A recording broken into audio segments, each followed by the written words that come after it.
How we doing, folks? My name is Scott Moore and you're watching Whack Outdoors. We are out on the site where we will be hosting the Savannah River Slingshot Shootout the first weekend in October. And as always, preparing the grounds, getting ready for that event. But brought some slingshots out here and bought a trap. And I thought I'd just take a minute before the sun gets up and it gets blistering hot and share a few accuracy tips with you. There are a lot of folks getting into the sport, and it's typical getting into a new endeavor. You're not going to buy 6 or 7 slingshots. You're going to buy a slingshot. You're going to buy some ammo. You're going to get out in the yard and start slinging steel. And despite what we do as individuals to shoot accurately, a lot of times there's more involved that we might not consider. And I was just going to go down a quick list of things that can affect your accuracy and what you can do about it. First and foremost, the frame that you buy. When we look at a lot of these different frames, they have drastically different shapes. So the ergonomics of these 3 frames for each individual, they're going to hold different and shoot different. So even though you might not want to get out there and buy 5 slingshots right out of the gate, slingshots are not that expensive. I think it would be a good move to buy a couple of different frames, and you will probably find that you shoot one of those frames more accurately than the other. Above and beyond the frame is the pouch. The only contact that we have with the projectile is the pouch that's holding it. And the pouch that you're shooting can have a dramatic effect on accuracy. If you get to the point where you are tying your own bands or purchasing bands from an individual that can put different pouches on them, I highly recommend that you get a few different pouches. And I think you might very well find that one of those pouches you shoot more accurately than the other. Got simple shot pouch.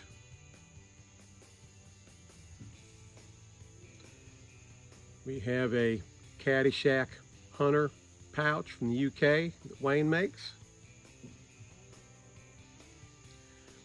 Got a laminated pouch here that I make. And you will find as you start shooting that one pouch in particular might very well be more accurate for you than the other one. The other thing is the way that you hold your frame. It doesn't matter whether you hold your frame, it just turned right. It doesn't matter if you hold your frame in a hammer grip, a pinch grip, or a braced grip.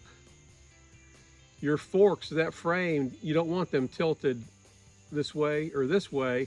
You want your forks perpendicular to the ground for accurate shooting.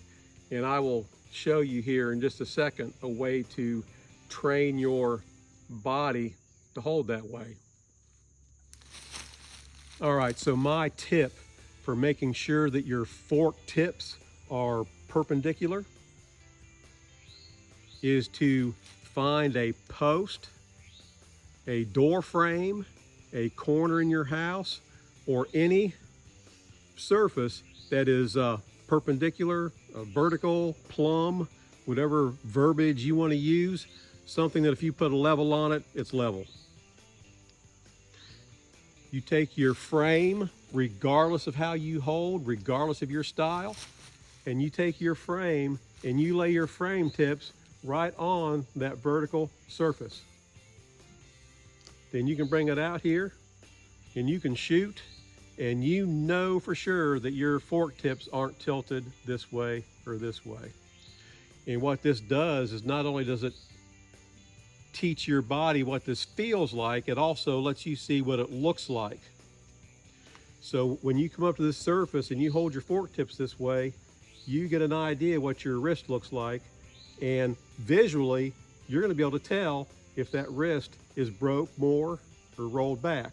Even if you shoot a braced grip, which I typically do, and your fork tips are actually pointed more towards the target, you lay that right on there and you bring it out, and I have a visual on what my wrist looks like, and I know if it's rolled down or cocked back more.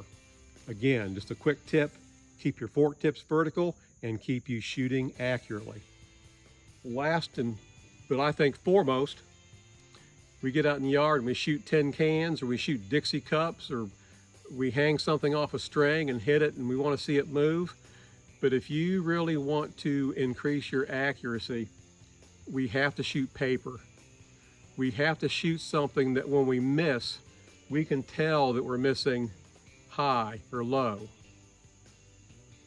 right or left. So just to go down that list, our frame is important to accuracy. We might want to try a couple of different frames, and we might find that one frame is more accurate than the others. The pouch that we are shooting, try several different pouches. We're going to find out that one pouch is more than likely more accurate than the other. And I would add that cut your bands so your bands are the same exact taper, the same exact length, so the only variable is the pouch, and see if we don't get one pouch to shoot better than the others. We're going to train our bodies, our biomechanics, to hold that frame perpendicular and not have the top fork tilted or the bottom fork tilted towards the target. We're going to shoot paper so that we see where our grouping is, so that we can make adjustments if we're shooting left, right, high, or low. I'm going to go ahead and I'm going to shoot the paper for you real quick. And all right, got my safety glasses on. I'm going to shoot a natty. I've got a clean target down there, no editing. I'm going to shoot 5 shots, and we will go down there and we'll take a look and see what kind of group that I shot.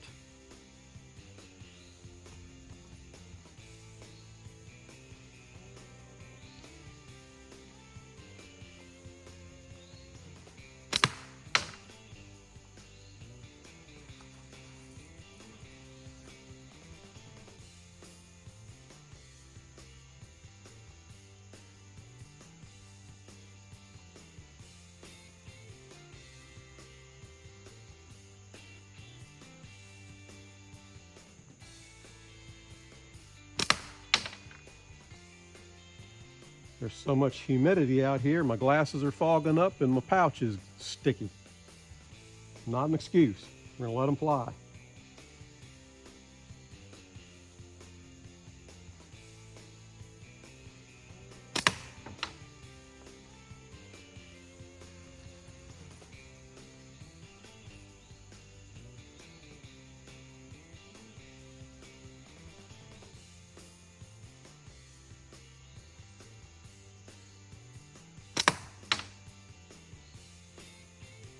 I think that's 4. We need one more.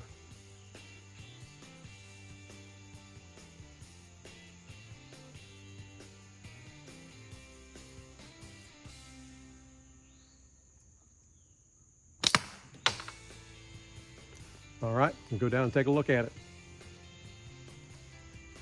I don't know how to make this look clean and prove we're not editing. I'm just going to bring it in and let you see it.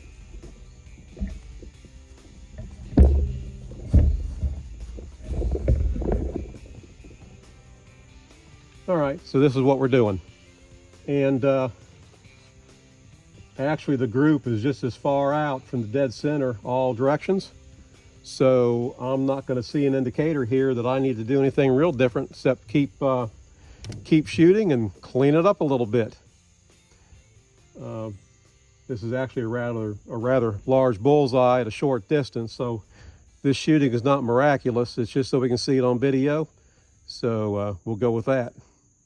And I want to add something very important here. We all have something to add to this community. If you have a slingshot in your hand and you are shooting in your backyard, you have figured something out, or you know something that a lot of folks don't know.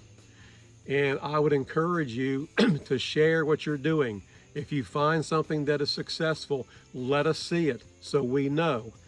And the trap that we fall into is thinking that other folks that we on social media shoot so much better than we do that we have nothing to add. But I encourage you that we all have something to add. And I would also tell you that on social media, folks have the ability to take 27 shots with their Slingshot, and they only show us on video the 4 best ones. So don't look at what other folks are doing and think that we all can't do it. So I would encourage you, if you figure something out and you have something to share, by all means, we've all got phones. All our phones got cameras on them. Get out in the backyard, turn your phone on, shoot a video, and share what you have. That being said, I'm going to just say one more time that I encourage you to come to Ivy, South Carolina the first weekend in October and join us for the Savannah River Slingshot Shootout. I would just encourage you by telling you that this is going to be a fast-paced, action-packed shoot. You're going to see a few things that you're not accustomed to seeing, and you have my word of honor that it will be a fantastic experience and you will be glad that you showed up. That being said, as always, this is Scott Moore from Whack Outdoors. God bless. Hope to see you in the woods and on the trail.